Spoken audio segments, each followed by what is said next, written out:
ನಮಸ್ಕಾರ, NR TV Kannada YouTube channel coffee ನ್ಯೂಸ್ಗೆ ಸ್ವಾಗತ. ನಾನು ಅಜ್ಜಂಪುರ ನಾಗೇಶ್. ಕಾಂಗ್ರೆಸ್ನ ಒಂದು ಸ್ಥಳೀಯ ಮುಖಂಡರಂಥ ತಾಲೂಕಷ್ಟೇ ಲೋಕೇಶ್ ಅವರು ತರೀಕೆರೆ ತಾಲೂಕಿನಲ್ಲಿ ಒಂದು ಕಾಡು ಪ್ರಾಣಿಗಳನ್ನು ಉಳಿಸುವ ಒಂದು ಉದ್ದೇಶದಿಂದ ಒಂದು ಪತ್ರಿಕಾಗೋಷ್ಠಿಯನ್ನು ಮಾಡಿದ್ದಾರೆ. ತರೀಕೆರೆ ತಾಲೂಕಿನ ಉದ್ದೇಶಪೂರ್ವಕವಾಗಿ ಕಾಡು ಪ್ರಾಣಿಗಳನ್ನು ನಾಶಪಡಿಸಿದ್ದಾರೆ. ಇದಕ್ಕೆ ಸಾಥಾಗಿ ಅರಣ್ಯ ಇಲಾಖೆ, ಕಂದಾಯ ಇಲಾಖೆ ಸಾಥ್ ನೀಡಿದ್ದಾರೆ. ಇದಕ್ಕೆ ಶಾಸಕರು ನಿರ್ಲಕ್ಷ್ಯ ತೋರಿದ್ದಾರೆ ಎಂದು ಹೇಳುವುದರ ಮೂಲಕವಾಗಿ ಒಂದು ಪತ್ರಿಕಾಗೋಷ್ಠಿಯನ್ನು ನಡೆಸಿದ್ದಾರೆ.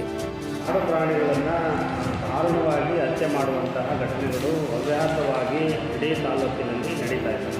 ಮತ್ತು ಜಮೀನನ್ನು ಕಬಳಿಸೋ ದುರುದ್ದೇಶದಿಂದ ಏನು ಫಾರೆಸ್ಟ್ ಇಲಾಖೆಯ ಅಧಿಕಾರಿಗಳು ಮತ್ತು ಕಂದಾಯ ಇಲಾಖೆ ಅಧಿಕಾರಿಗಳು ಇಬ್ಬರು ಶಾಮೀಲಾಗಿ ಫಾರೆಸ್ಟ್ ಬೌಂಡ್ರಿಗೆ ಗುಂಡಿಯನ್ನು ಕಂದಕವನ್ನು ತೆಗೆದೇ ಅವರು ಇದು ನಾಟಕ ಆಡ್ತಾ ಇರೋದು.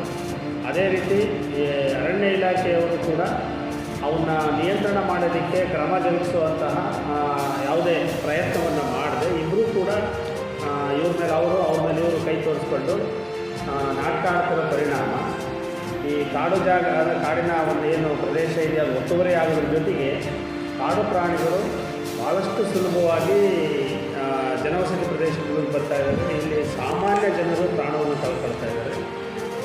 ಅದ್ರ ಜೊತೆಗೆ ಕಾಡು ಪ್ರಾಣಿಗಳು ಸಹಿತ ಈ ವಿದ್ಯುತ್ ತಂತಿಗೆ ಅಂಥವಕ್ಕೆ ಸ್ಪರ್ಶಕ್ಕೆ ಸಿಗಾಕೊಂಡು ಅವು ಕೂಡ ಸಾಯ್ತಾ ಇದೆ. ಇದ್ರ ಬಗ್ಗೆ ಇಡೀ ತಾಲೂಕಿನಲ್ಲಿ ಯಾವುದೇ ಕ್ರಮವನ್ನು ಜರುಗಿಸದೇ ಇರೋದರಿಂದ ಕಾಡು ಪ್ರಾಣಿಗಳಿಗೂ ಅನ್ಯಾಯ ಆಗ್ತಾಯಿದೆ, ಕಾಡು ಜಾಗನೂ ಒತ್ತುವರಿ ಆಗ್ತಾಯಿದೆ. ಮತ್ತು ಆ ಕಾಡು ಜಾಗ ಕೆಲವೇ ಬಂಡವಾಳಶಾಹಿಗಳಿಗೆ ಯಾರು ಹಣವಂತರಿದ್ದಾರೋ ಅಂಥವರ ಪಾಲಾಗ್ತಾಯಿದೆ. ಇದನ್ನು ನೋಡ್ಕೊಂಡಂತಹ ಏನು ಆಡಳಿತ ಅಧಿಕಾರಿಗಳಿದ್ದಾರಲ್ಲ ಅವರು ಸಹಿತ ಸೈಲೆಂಟಾಗಿ ಸುಮ್ಮನೆ ಇರೋದು. ನೇರವಾಗಿ ನಾವೇನು ಹೇಳ್ಬೋದು ಅಂತಂದರೆ ಇಲ್ಲಿರುವಂತಹ ಶಾಸಕರು ಅದ್ರ ಬಗ್ಗೆ ಗಮನ ಹರಿಸದೇ ಇರೋದು ಇದು ಮೂಲ ಕಾರಣ ಅಂತೇಳಿ ನಾನು ಭಾವಿಸ್ತೀನಿ. ಇದು ಖಂಡನೀಯ. ಈ ರೀತಿಯ ಅವ್ಯವಸ್ಥೆ ಆಗಬಾರ್ದು. ತಕ್ಷಣ ಅರಣ್ಯ ಇಲಾಖೆ ಅಧಿಕಾರಿಗಳು ಮತ್ತು ಕಂದಾಯ ಇಲಾಖೆ ಅಧಿಕಾರಿಗಳು ಜಂಟಿಯಾಗಿ ಅರಣ್ಯ ಭೂಮಿ ಎಲ್ಲಿವರೆಗೆ ಬರುತ್ತೋ ಅದನ್ನು ನೋಡಿಕೊಂಡು ಅಲ್ಲಿವರೆಗೂ ಟ್ರೆಂಚನ್ನು ಹಾಕು ಅಥವಾ ಬೇಲಿಯನ್ನು ಹಾಕು ಅಥವಾ ಕಾಂಪೌಂಡನ್ನು ಹಾಕಿಬಿಟ್ಟು ಅರಣ್ಯವನ್ನು ರಕ್ಷಣೆ ಮಾಡಬೇಕು. ಅದ್ರ ಜೊತೆಗೆ ಕಾಡು ಪ್ರಾಣಿಗಳನ್ನು ರಕ್ಷಣೆ ಮಾಡಬೇಕು ಅಂತ ಹೇಳ್ಬಿಟ್ಟು ಈ ಮೂಲಕ ನಾನು ಒತ್ತಾಯವನ್ನು ಮಾಡ್ತಾ ಇದ್ದೀನಿ. ತರೀಕೆರೆ ತಾಲೂಕಿನ ಬಂಜಾರ ಸಮಾಜದ ವತಿಯಿಂದ 284ನೇ ಸಂತ ಸೇವಾಲಾಲ್ ಜಯಂತಿಯನ್ನು ಆಚರಣೆ ಮಾಡಿದ ಈ ಒಂದು ಸಂದರ್ಭದಲ್ಲಿ ಶ್ರೀಗಳು ಮಾತನಾಡುತ್ತಾ ಜೀವನದಲ್ಲಿ ನಾವು ಉತ್ಸುಕರಾಗಿರಬೇಕು ಎಂದು ಕರೆ ನೀಡಿದ್ದಾರೆ. ನಾವು ಜೀವನದಲ್ಲಿ ಏನು ಬೇಕಾದರೂ ಇಲ್ಲ. ಜನರೇ, ನಮ್ಮ ಜೀವನದಲ್ಲಿ ನಮ್ಮ ಕೈಯಲ್ಲಿ ಮೊಬೈಲ್ ಇದೆ, ಬೈಕ್ ಇದೆ, ನಮ್ಮ ಮೈಕಡೆ ಬಂಗಾರ ಇದೆ. ನಾವು ಏನು ಜೀವನದಲ್ಲಿ ಏನು ಕಂಡುಕೊಂಡು ಚಿಂತೆ ಇಲ್ಲ.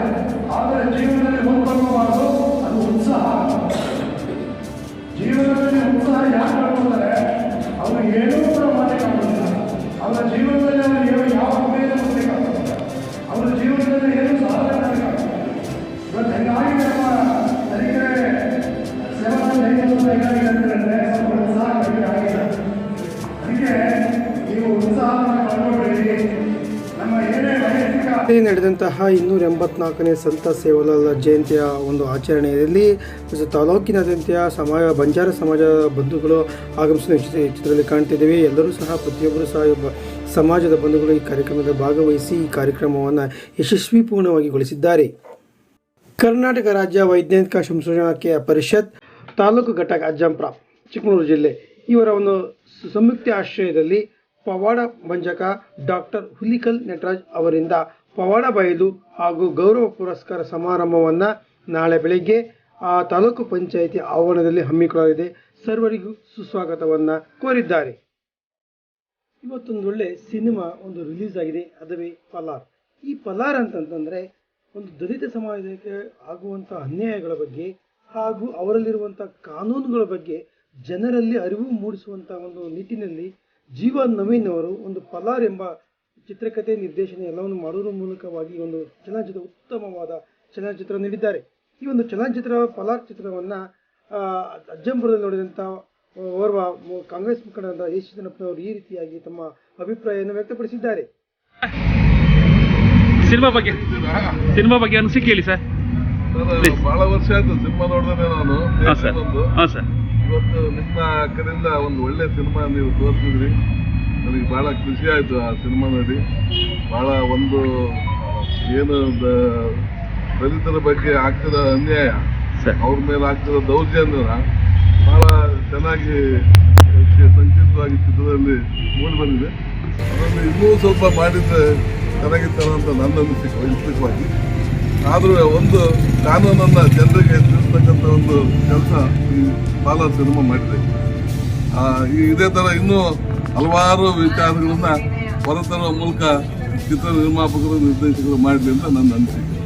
Thank you sir. ಜೈ ಭೀಮ್, ಜೈ ಜೈ ಭೀಮ್.